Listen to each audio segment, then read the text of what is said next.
Hey everyone, my name is Josh, and welcome back to High Five Church History. So in last week's episode, we looked at who was the Apostle Paul, and the link to that video is going to be posted right above me. Now today we're going to get back to the Acts of the Apostles. Now we saw last week that Peter really is the main character from Acts 1 through 12, but Paul is going to be the main character from Acts 13 through 28. So today, in this video, we're going to be looking at the life of Paul. I'm going to separate this video into three different sections. First is going to be Paul's early life, Paul's conversion, and Paul's three missionary journeys leading up to his death.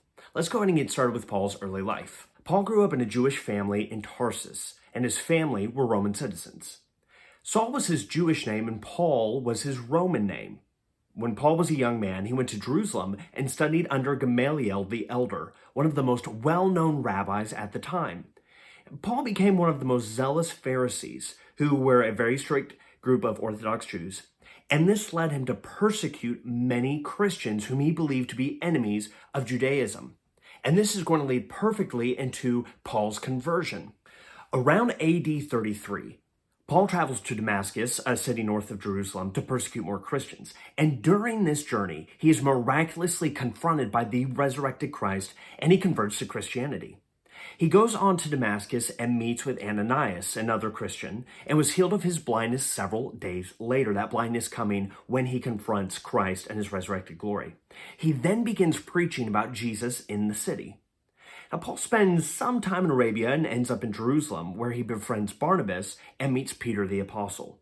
A period of 10 years occurs after this time in which we know very little about Paul's activity. That will then lead us into Paul's three missionary journeys and to his death. Sometime during AD 44 through 47, Paul returns to Jerusalem bringing funds for the Jews hindered by a famine and begins discussing with the Apostle Peter missions work to the Gentiles. In AD 47 through 48, he begins his first missionary journey with Barnabas and John Mark, and they travel to Cyprus and Asia Minor being in the region of modern-day Turkey. For details of this first journey, we need to study Acts 13 through 14. During this trip, he also writes his epistle or letter to the Galatians. After this journey, Paul goes back to Jerusalem around AD 49, and he attends the Council of Jerusalem, where many of the apostles and other early Christian leaders meet to discuss if the Gentiles would have to convert to Judaism to become Christians. And based on the teachings of Christ, the council concludes that the Gentiles would not have to convert to Judaism in order to become Christians. With this information in mind, Paul is going to go from AD 49 through 52 on his second missionary journey. But this time he leaves with Silas rather than with Barnabas. The reason is because Paul and Barnabas had a dispute and certainly a disagreement about whether or not they should take John Mark with them on the second journey. So Paul and Silas travel through a host of different cities and regions, including Athens, where he speaks with Greek philosophers. And for details of the second missionary journey, see Acts 16 through 18. During this trip, Paul is going to write the epistles of 1st and 2nd Thessalonians to the church in Thessalonica. From AD 53 to 57, Paul is going to undergo his third and final missionary journey.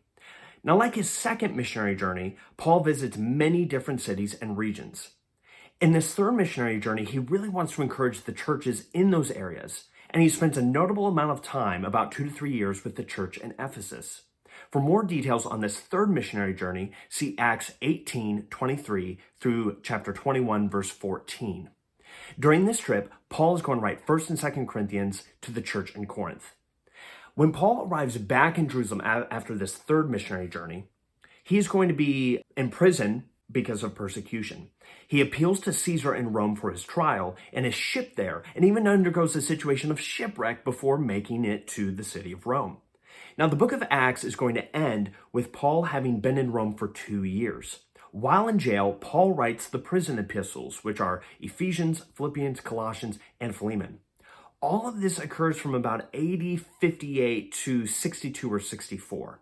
Between Paul's imprisonment in Rome and his death, he probably writes the epistles of Titus as well as 1st and 2nd Timothy. Paul was most likely martyred around the same time as Peter the Apostle, when both were killed in AD 64 by the Roman Emperor Nero. So in today's video, we looked at a very quick summary of Paul's life. We looked at his early life, his conversion, and then his 3 missionary journeys leading up to his death. Now, when we look at Paul's life, what is something that we can learn from that aspect, from this aspect of church history? I would say that it's valuing the teachings of Christ. To Paul, the teachings of Jesus were worth going out into the whole world proclaiming the good news of who Jesus was and what he's done for mankind.